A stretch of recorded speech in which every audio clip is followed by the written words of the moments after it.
As a practicing bassoonist, there are a number of things that you'll need to adjust reeds yourself.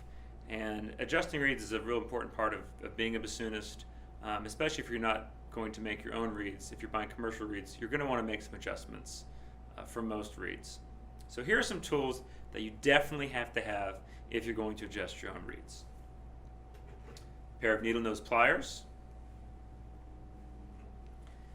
a short mandrel, a flat file. You can also use an emery board, like for your nails, an arrowhead plaque, sandpaper, 220 grit, 400 grit, 600 grit, 800 grit, and a reed knife.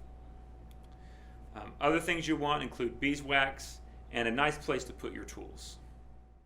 For Bassoon Pro Series, we wanted to give you a few helpful hints for adjusting reeds.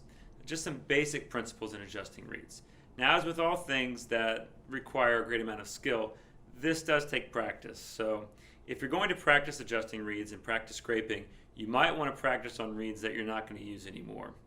Because the last thing you want is for your good reed to be an experimental scraping reed, and then now you don't have a reed. Uh-oh. So I'll encourage you to go through this and practice some of the techniques that we mentioned. We're going to practice adjusting very specific sections of the reed one by one that have a very specific outcome when we make these adjustments.